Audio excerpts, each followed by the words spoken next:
Bueno, estamos con otro StioCast en esta temporada y bueno, ya decir que bueno, por el título pues os sabréis a dónde vamos a ir y, y bueno, vamos a describir la visita que hicimos hace un montón de años, yo creo 2007 por ahí debe ser, no sé, una pila de años ya bastante gorda. Fuimos tres, eh, dos que nos apasionaba todo eso y uno que no tanto, pero bueno, que ha participado también con nosotros, Juanan. Este StioCast pues lo vamos a hacer un poco a pachas, lo iba a hacer yo en principio, pero lo vamos a hacer, al final dije, oye, ¿por qué no grabas unos audios, David, y me comentas lo que tú recuerdes de aquello con lo que te has quedado, aquella visita que hicimos? Y la verdad es que cuando me ha pasado ya los audios, pues ha hecho una descripción enorme. Yo simplemente voy a hacer una serie de puntualizaciones y donde tenga algo que añadir, pues añadiré, pero la verdad es que ha hecho un repaso estupendo y me ha hecho el trabajo, básicamente. Así que, bueno, vamos a escuchar a David Nagan en Twitter, a ver qué nos comenta de esta visita. Bueno, de mis impresiones de Postmode, pues tengo, así ya fue hace mucho tiempo y tengo ligeros y vagos recuerdos. O sea, recuerdo de ir a la estación de Waterloo después de un desayuno infame, coger un tren bastante cutre, llegar a Portsmouth y por el camino me acuerdo que íbamos con un amigo, con Juanan, que es muy friki de la Fórmula 1 y pasamos por Woking y nos dijo, ahí está el cuartel general de McLaren y cosas de ese estilo, ¿no? Y bueno, luego la ciudad era una ciudad pequeña, pues típica ciudad británica, con una zona central comercial, la estación del tren pequeña, y que allá al lado pues ya estaba lo que es la base naval que además tenía pues la entrada pues de ese estilo, digamos, siglo XIX victoriano, ahí muy enrevesada, con ladrillos, con grandes escudos de la Royal Navy. Y, y bueno, la verdad es que de lo que más así recuerdo es pues visitar los grandes navíos que tenían, el Warrior, o sea, el primer barco de acero, o sea, que tuvo la Marina Británica, un barco bastante chulo, muy bien conservado, que es una pasada porque vas viendo pues un recorrido por el interior, pues toda esa artillería que tenía del siglo XIX, todos los cañones de retrocarga, todo lo que era la caldera de carbón. La verdad es que estaba bastante chulo. El Warrior me impresionó muchísimo y la verdad es que estaba como un poco alejado de lo que era el centro de la base. Pero bueno, estaba bastante bien conservado y era bastante impresionante, sobre todo que podías estar todo el tiempo que quisieras, dar las vueltas que quisieras, no había mucha gente. La verdad es que estaba bien chulo. Bueno, lo primero que habla David es de cómo llegamos hasta allí, el camino y todo esto, y todo lo que cuenta pues es cómo lo hicimos por tren desde la estación de Waterloo de Londres y una cosa que nos llamó la atención es que allí nos dábamos cuenta quiénes eran españoles y quiénes no, simplemente por la forma de vestir, una cosa bastante curiosa, ¿no? Y, y nada, ya volviendo a lo de siempre, al viaje. El viaje iban a ser unas 2 horas y algo y poquito. Y nada, pues antes de mitad de camino, pues el tren paró en Woking, que no se ve nada de Woking, simplemente se ve la estación, te pone Woking y es donde efectivamente está McLaren, eso es. Y nada, pues que si alguno es aficionado a la Fórmula 1, supongo que tendrá su museo, podrá visitarlo y tal, pero que está de camino. He de deciros que la visita a Portsmouth, en realidad, pues 2 horas de ida, 2 horas de vuelta, son 4 horas de viaje, así que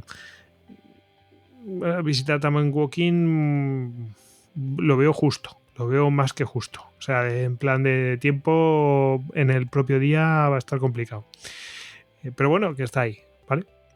Y luego lo que comentaba David del tema de lo primero que se visita, bueno, que puede visitar, yo creo que creo que pilla a mano izquierda, según entrabas en el Historic Dockyard, que le llaman, pues es el Warrior, que sí que está un poco apartado del resto de lo que son los diques secos, ¿no? Donde tienen el resto de embarcaciones y tal, y ves el Warrior. A mí la verdad es que no me llamaba mucho la atención, sí que valoraba que era el primer barco de metal, el primer acorazado de la Royal Navy y, bueno, pues el primero del mundo, ¿no?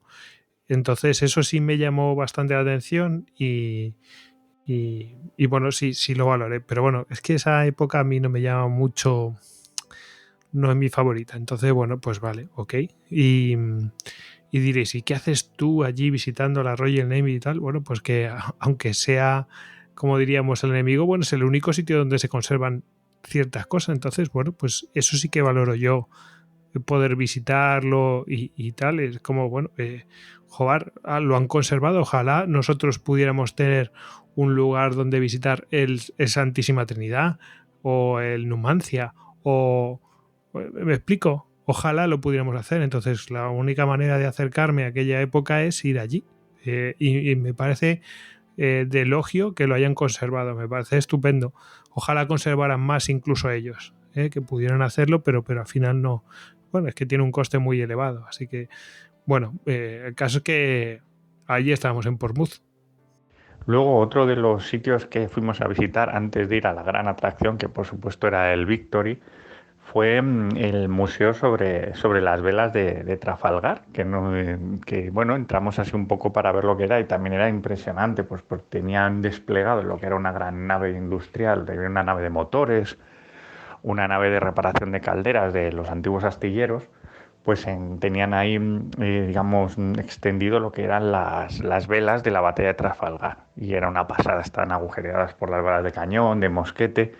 La verdad es que era bastante impactante, porque era como un viaje ahí al pasado de ver cómo fue aquella batalla. Luego también recuerdo pues ver también otro pequeño museo anexo, que era pues un poco sobre la historia de la Marina Británica, pues eso, pues con una serie de detalles y demás, pues de todo lo que era, pues eso, la historia de la Marina Británica. Otra cosa también impresionante que estaba anexo a ese pequeño museo era creo que era el Mary Rose, que es un pecio que descubrieron en la bahía de Portsmouth, que lo sacaron y quedaba prácticamente la mitad del barco intacta, o sea, todo lo que había quedado bajo el fango, mientras que lo que había quedado sobre el fango se había deteriorado, y entonces era como un corte perfecto de un barco del siglo XVII, XVI o XVII. Y nada, era precioso, además estaba como también en una nave muy bien conservado, con aspersores para mantener la humedad, y era una cosa impresionante. Cualquier amante de la navegación pues estaría horas mirando pues los detalles porque era todo auténtico, era todo digamos como se encontró en la bahía, se sacó y se musealizó. O sea, una cosa impactante. Luego al lado de esta nave había pues como una pequeña dársena que yo creo que en origen era pues para varar pequeñas fragatas, pequeñas corbetas y demás, pero que la estaban utilizando pues para tener pues una serie de pequeñas embarcaciones, tipo botes, salvavidas, lanchas de desembarco y tal. O sea, también bastante interesante. Y bueno, ya llegando a lo que era la estrella del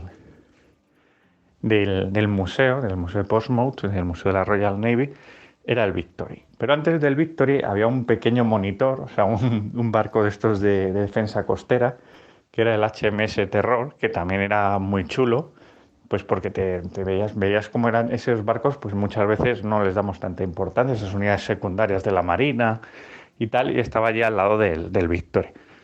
Bueno, David menciona el Mary Rose, que la verdad es que es impresionante. De verdad que es como los libros que cuando lo visitas tiene una nave propia, es construida es profeso. De hecho, es el único barco recuperado del siglo XVI,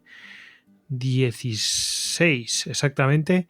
Y, y, y cuando nosotros fuimos le estaban tirando ahí así con spray continuamente sobre todo el barco, le estaban sobre la madera que daba, le tiraban, dice David, con una especie de agua, yo creo que era, por lo que leí, recuerdo yo, era una especie de cera para poder conservar y tenían que hacerlo no sé cuántos años, una burrada, permanentemente, para poder conservar la madera, para que mantuviera la estructura y todo eso. La verdad es que es impresionante porque como una parte quedó metida en el fango y otra parte quedó destruida por los elementos, ¿no? Pero la parte del fango se conservó y es como si tuviéramos el barco partido por la mitad de manera de proa a popa, ¿no? Y entonces es como estos libros que ves el interior del barco, pues está fenomenal, claro, y vemos un galeón espectacular. Y, y bueno, deciros que se hundió cerca de Portsmouth, cerca de la isla de Wight, en la batalla de Solent. Y se hundió de una manera, ojo, me recuerda bastante al Vasa, ¿no? El Vasa sueco, que es el que mejor se conserva, por supuesto. Se hundió de la siguiente manera, en una batalla contra los franceses, la batalla de Solent, y en una de estas que viró y lanzó una andanada, pues una ráfaga de viento le pegó y lo hizo zozobrar, y el problema es que no habían cerrado las portañolas, como le quieramos llamar, del otro lado. ¿Y qué pasó? Que por ahí empezó a entrar agua y ya salió parda, y encima, para más INRI, pues lleva una red por encima para evitar que para evitar abordajes del enemigo. ¿Y qué pasó? Pues que prácticamente nadie escapó de allí.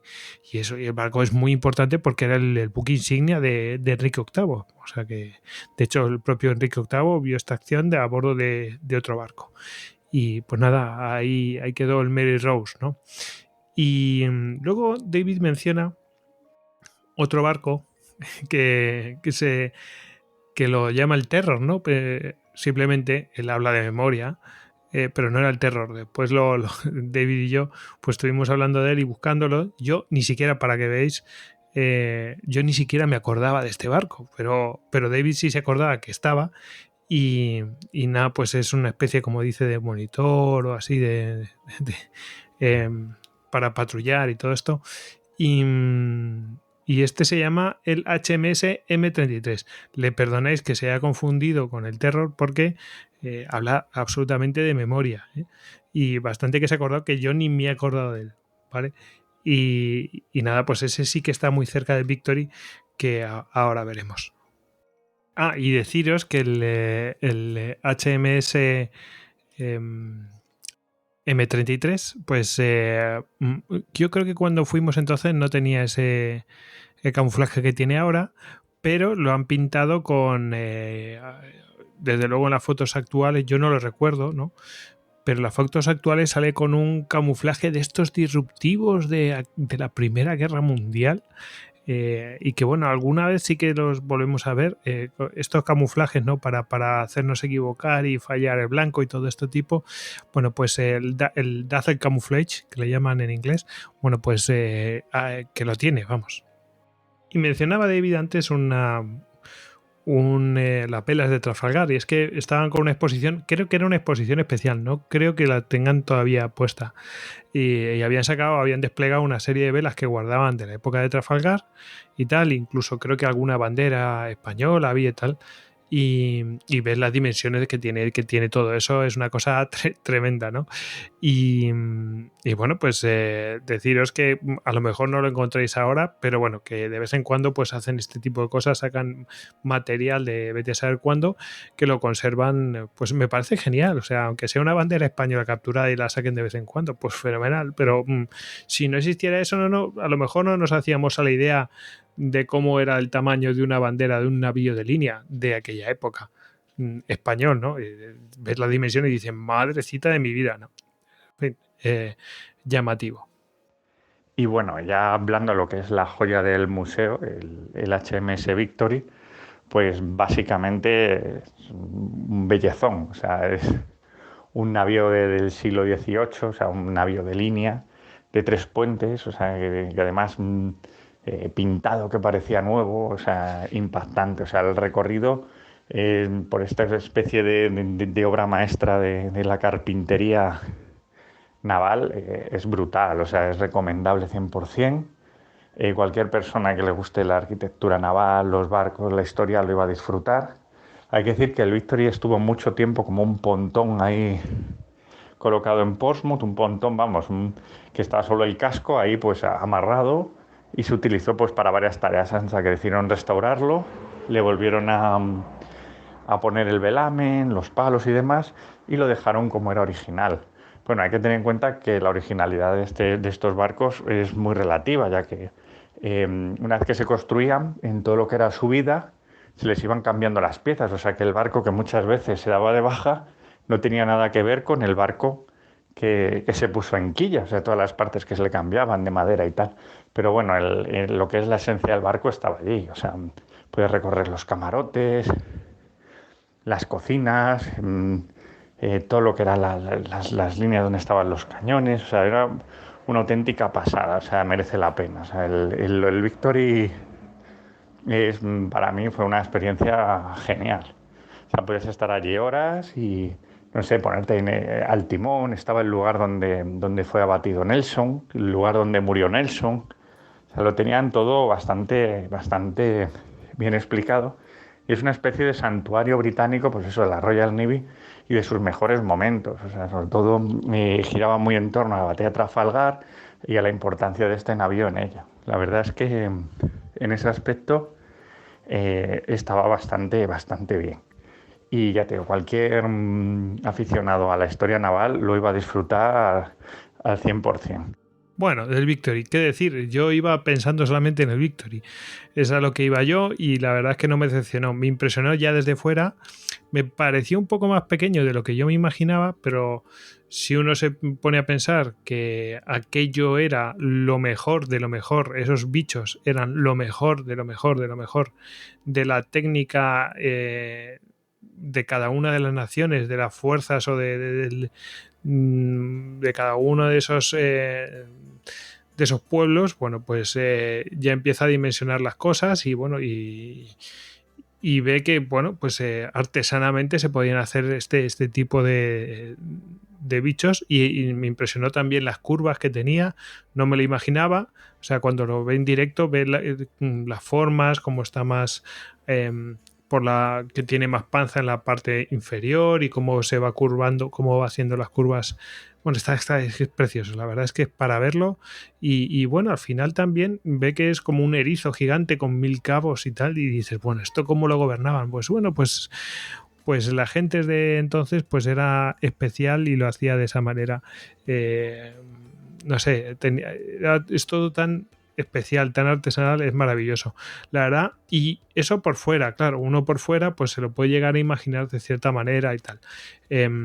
Luego cuando lo ve por dentro dice, ay, va, la gente que vivía entonces, qué narices le echaba, y entonces estaban pues en el mejor barco, imaginaos en otros, ¿no? Pero uno va viendo que las cubiertas de la parte inferior a la más alta, bueno, pues la parte inferior son cada vez más bajitas, más bajitas. Yo entiendo que la gente de entonces era más baja que la de ahora, pues es que son muy, muy bajas, pero muy, muy bajas, ¿eh? Y me llamó muchísimo la atención la ausencia de luz, pero una ausencia impresionante de luz. Pero impresionante. Es decir, joder, pero cómo vivían, qué insalubridad podía haber. Todo, fijaos, eso, la impresión que a mí me causó estando en dique seco, sin moverse todo aquello. Imaginaos eso en el mar, pues con su bamboleo, todo esto y tal. O sea, tiene que hacerse uno a esa situación y a convivir con un montón de personas allí, pues cientos de personas, y a llevar a buen puerto, nunca mejor dicho, ese barco. Ya no hablo siquiera de combates, ¿eh? Y nada, la verdad es que verlo es un testimonio directo y ojalá nunca se pierda esa embarcación, porque ves cómo era el diseño, cómo está estructurado, donde tenían la Santa Bárbara, todo, o sea, está fenomenal, donde cocinaban, cómo vivían, etcétera. El tenerlo ahí, siempre, te lo pueden explicar muchas veces, puedes leer muchas cosas, pero si lo ves en vivo, es otra cosa. Ahí puedes sacar un montón de conclusiones, hacerte a la idea de verdad de cómo vivían. Simplemente por yo claro, yo soy muy fan. Simplemente por eso ya merece la pena visitar Portsmouth, porque te haces mucho a la idea de cómo está hecho. Y mencionaba otra cosa, David, que en realidad del Victory original que se votó, pues no queda prácticamente nada. No, sin nada o casi nada. Yo ahora os diré por qué. Él lo menciona, dice, bueno, esto en realidad es un Lego que van cambiando piezas de madera, pum, pum, pum, pum, pum, igual que los mástiles, ¿no? Y claro, tenían que ir cambiándose porque se van degradando, los materiales van sufriendo un desgaste y lo que hacían era pues ir cambiando piezas, cada cierto tiempo lo metían en dique seco y le iban cambiando piezas al barco, así, tal cual como os lo comento. Y claro, al final, cuando llegas al final de su vida, pues no queda nada. Bueno, pues el Victory le pasó una cosa así y por supuesto después fue un pontón, ¿no? Para ser cárcel, ¿no? Y bueno, pues fue recuperado. En la propia cubierta del Victory, hay, por lo menos cuando yo fui, había un trozo de mástil que pertenecía a la batalla de Trafalgar. Y bueno, pues ahí tenía un cañonazo el mástil y veías pues el daño que podía hacer una de estas balas, que a lo mejor él solo, pues una de estas balas no era capaz de tirar el mástil, pero un par de ellas y tal, pues podía hacer el daño suficiente para que al final ese mástil quebrara. Pero bueno, como son los mástiles son partes compuestas, ¿no? Pues bueno, pues podían ir sobreviviendo a todo aquello. Y no sé qué comentaros más. Simplemente que es como el Santa Santorum que le dicen ahora de por lo menos de Portsmouth o de la Royal Navy. Y así fue. Y la verdad es que impresiona bastante, sobre todo el hacerse a la idea de cómo era.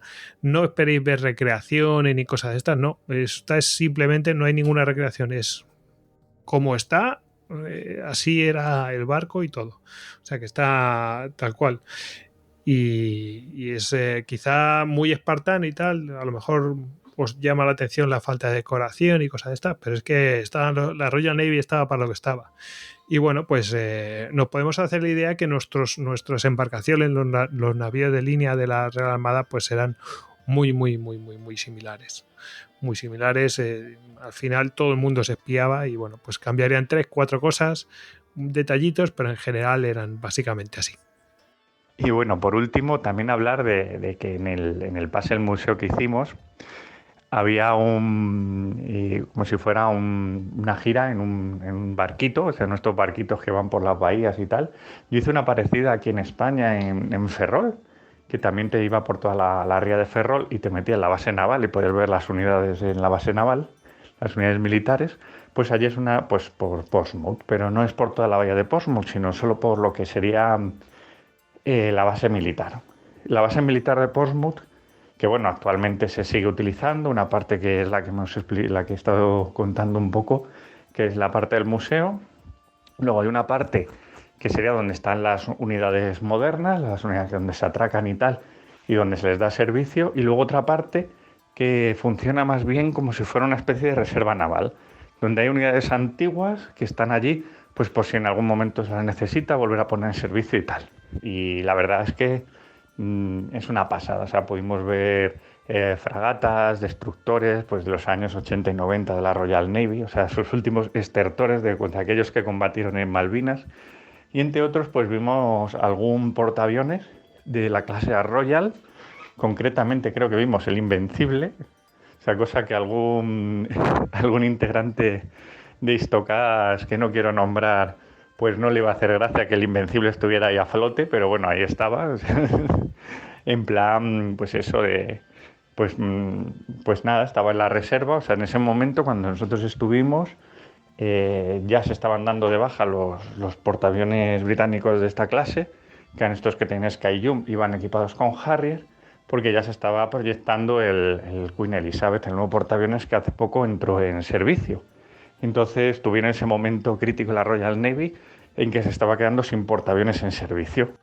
Bueno, de la ruta esta no tengo mucho que decir. He de decir lo único que por hacer abogado del diablo y llevar la contraria aquí y defender los intereses de otro histocasto que no está presente aquí, diré que, bueno, más que los intereses, la posición, ¿no? No tiene nada que ver con ningún interés. Pero bueno, diré que aquello no era el Invencible, claramente. Ese era otra embarcación, no era el Invencible. Y continuamos con la saga conspiranoica de Malvinas.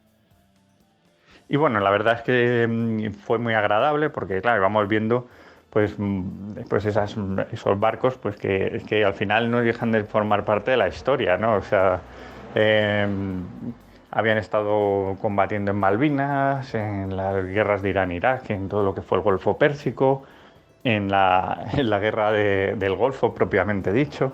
O sea, que no dejaba de ser historia moderna, que estaba allí, que bueno, también era esa transición de la Royal Navy, donde todos esos barcos estaban entrando ya en, pues eso, en la reserva y se estaban preparando las nuevas unidades pues que conformarían la Royal Navy que estamos viendo ahora en estos, bueno, a partir de 2010 y hasta 2020 y demás.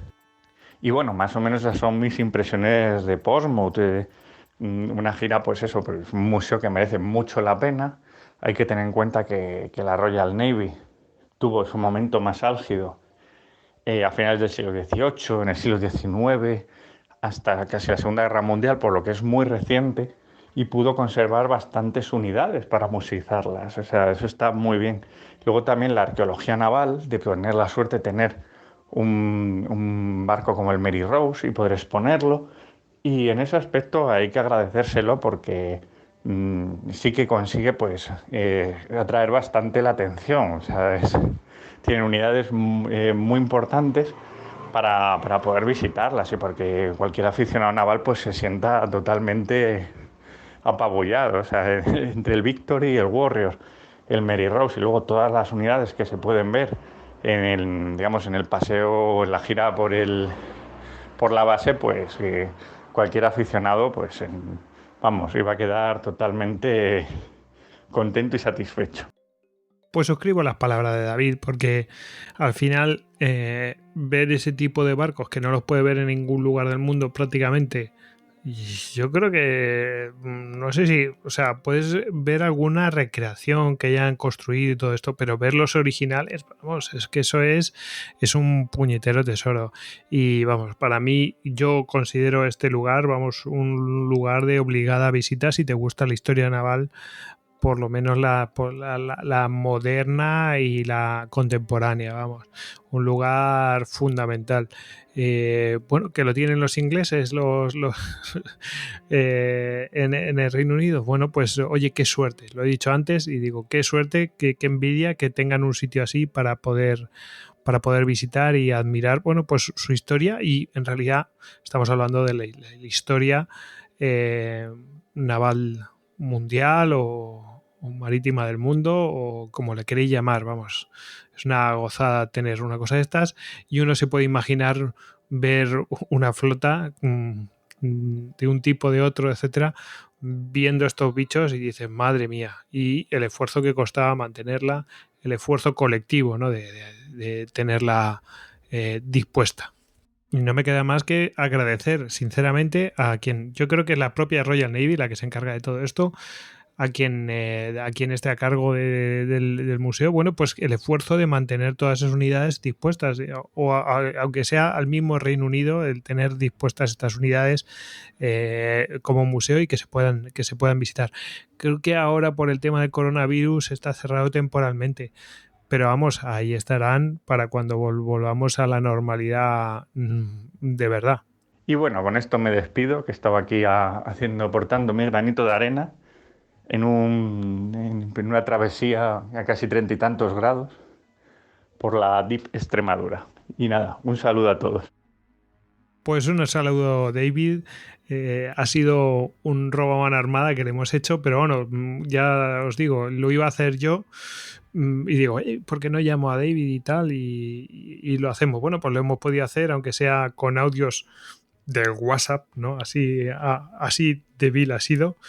Y bueno, pues la verdad es que me ha traído buenos recuerdos, cosas que no me acordaba de ellas, así que bueno, entre uno y otro vamos construyendo estas impresiones sobre Portsmouth o de Portsmouth y la verdad, de verdad, recomendaros si os podéis acercar, merece la pena. Y antes de que se me olvide, esto es pura casualidad, pero el 30 de septiembre, 1 y 2 de octubre de este año, en 2020, habrá en el Ferrol no sé si llamarlo coloquio, jornada, bueno, en fin, se titula Un océano, dos destinos y habla, fijaos que David ha mencionado el Ferrol y bueno, pues hablan del Ferrol y Portsmouth entre 1700 y 1850, armada, arquitectura, tecnología, patrimonio y cultura urbana. Y tiene que ver bastante con el urbanismo y bueno, el destino paralelo de estas dos ciudades unidas por el mar y por la rivalidad y por dos armadas tan potentes en ese periodo tan importante y decisivo, bueno, pues para el devenir de nuestra historia. Y nada, esperamos que os haya gustado este podcast y os haya puesto los dientes largos. Pasad buen verano.